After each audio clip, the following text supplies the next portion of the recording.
दोस्तों, आज आप सुनेंगे पंचतंत्र की कहानी बंदर और लकी का खूंटा।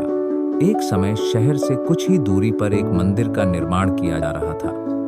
मंदिर में लकी का काम बहुत था, इसलिए लकी चीरने वाले बहुत से मजदूर काम पर लगे हुए थे। यहाँ वहाँ लकी के लट्टे पड़े हुए थे और लट्टे व शहतीर चीरने का काम चल रहा था। सारे मजदूरों को दोपहर का भोजन करने के लिए शहर जाना पड़ता था, इसलिए दोपहर के समय 1 घंटे तक वहां कोई नहीं होता था। एक दिन खाने का समय हुआ तो सारे मजदूर काम छोड़कर चल दिए। एक लट्टा आधा चिरा रह गया था। आधे चिरे लट्टे में मजदूर लकी का कीला फंसा कर चले गए। ऐसा करने से दोबारा आरी घुसाने में आसानी रहती है। तभी वहां बंदरों का एक दल उछलता कूदता आया। उनमें एक शरारती बंदर भी था जो बिना मतलब चीजों से छेछा करता रहता था। पंगे लेना उसकी आदत थी। बंदरों के सरदार ने सबको वहां पड़ी चीजों से छेछा न करने का आदेश दिया। सारे बंदर पेहों की ओर चल दिए, पर वह शैतान बंदर सबकी नजर बचाकर पीछे रह गया और लगा अंगेबाजी करने। उसकी नजर अधचिरे लट्टे पर पड़ी। बस वह उसी पर पिलपा और बीच में अघाए गए कीले को देखने लगा। फिर उसने पास पई आरी को देखा, उसे उठाकर लकी पर रगने लगा। उससे किर्रर किर्रर की आवाज निकलने लगी तो उसने गुस्से से आरी पटक दी। उन बंदरों की भाषा में किर्रर किर्रर का अर्थ निखट्टू था। वह दोबारा लट्टे के बीच फंसे कीले को देखने लगा।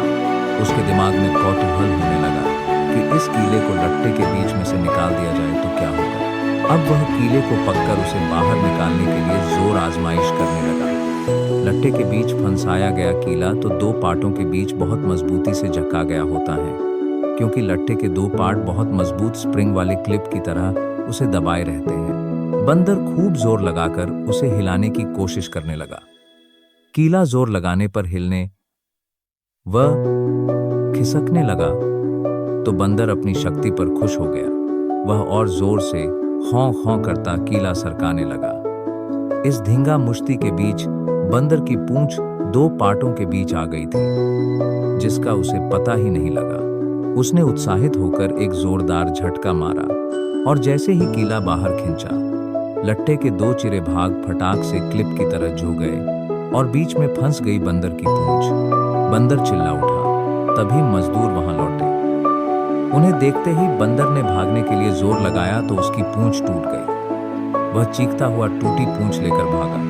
कहानी सुनाकर करटक बोला, इसीलिए कहता हूं कि जिस काम से कोई अर्थ न सिद्ध होता हो उसे नहीं करना चाहिए। व्यर्थ का काम करने से जान भी जा सकती है। अरे, अब भी पिंगलक जो शिकार करके लाता है उससे हमें भरपेट भोजन तो मिल ही जाता है, तब बेकार ही झंझट में पड़ने से क्या फायदा।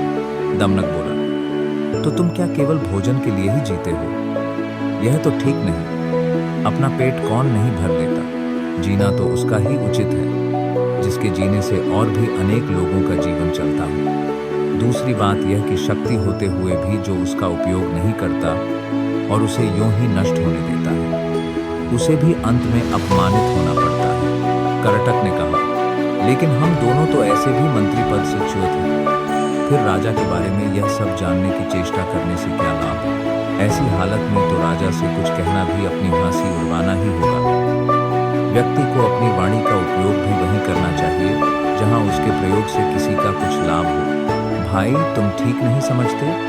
राजा से दूर रहकर तो रहे, सही इज्जत भी गंवा देंगे हम। जो राजा के समीप रहता है उसी पर राजा की निगाह भी रहती है और राजा के पास होने से ही व्यक्ति असाधारण हो जाता है। करटक ने पूछा, तुम आखिर करना क्या चाहते हो? हमारा स्वामी पिंगलक आज भयभीत है। दमनक बोला, उसके सारे सहचर भी डरे डरे से हैं। मैं उनके भय का कारण जानना चाहता हूं। तुम्हें कैसे पता कि वे डरे हुए हैं? लो, यह भी कोई मुश्किल है। पिंगलक के हाव भाव, चाल ढाल, उसकी बातचीत, आंखों और चेहरे से ही स्पष्ट जान पड़ता है कि वह भयभीत है। मैं उसके पास जाकर उसके भय के कारण का पता करूंगा, फिर अपनी बुद्धि का प्रयोग करके उसका भय दूर कर दूंगा। इस तरह उसे वश में करके मैं फिर से अपना मंत्री पद प्राप्त करूंगा। करटक ने फिर भी शंका जताई। तुम इस विषय में तो कुछ जानते नहीं कि राजा की सेवा किस प्रकार करनी चाहिए। ऐसी स्थिति में उसे वश में कैसे कर लोगे? दमनक बोला, राज्य सेवा के बारे में मैं नहीं जानता। यह तुम कैसे कह सकते हो?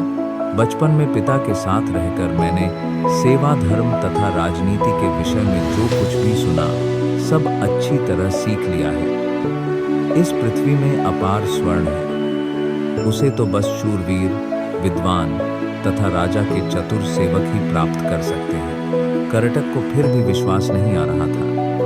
उसने कहा, मुझे यह बताओ कि तुम पिंगलक के पास जाकर कहोगे क्या?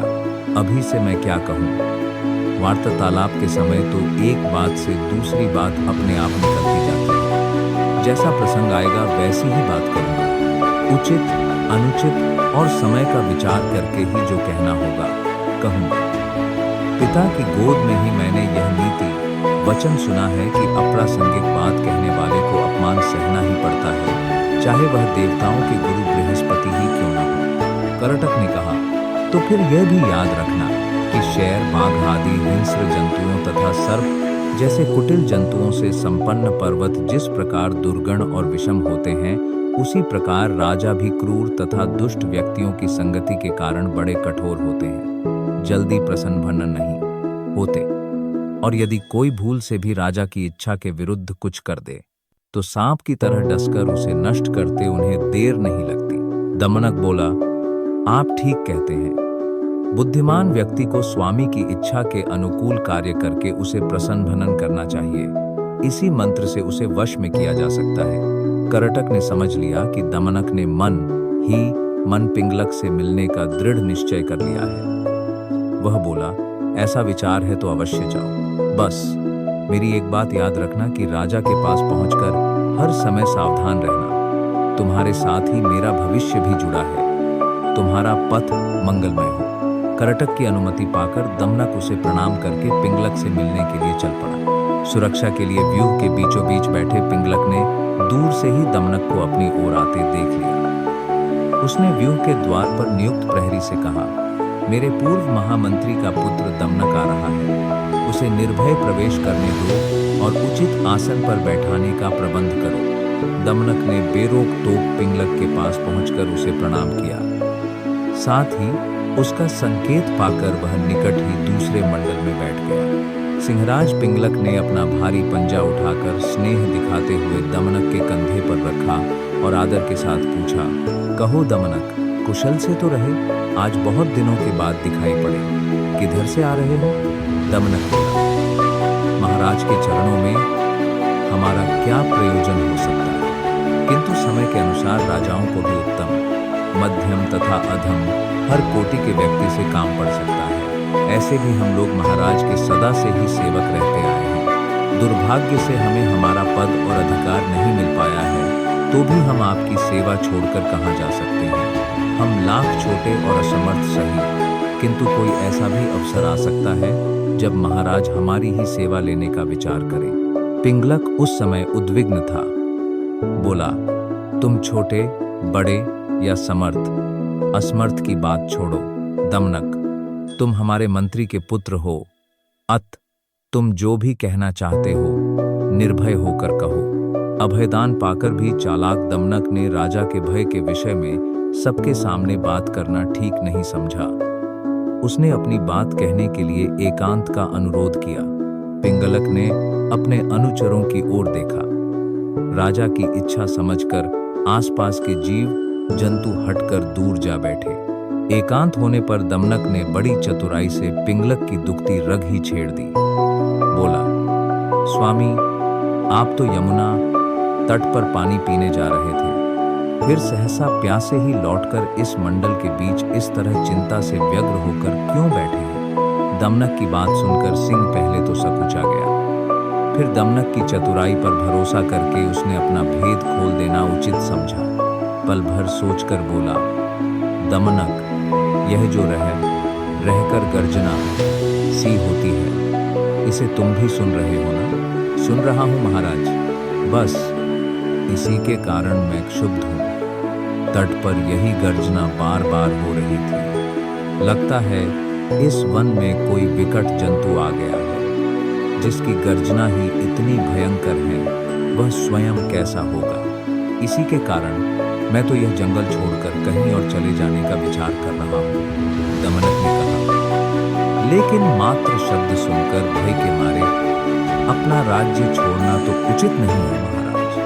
शब्द अथवा ध्वनि का क्या है, कितने ही बाजों की ध्वनि भी गर्जना की सी बड़ी गंभीर होती है, और अपने पुरखों का स्थान छोड़ने से पहले पता तो करना ही चाहिए कि ध्वनि का कारण क्या है।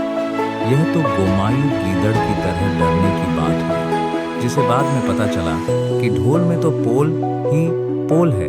पिंगलक ने पूछा, गोमायु गीदड़ के साथ क्या घटना हुई थी? दमनक गोमायु की कहानी सुनाने लगा।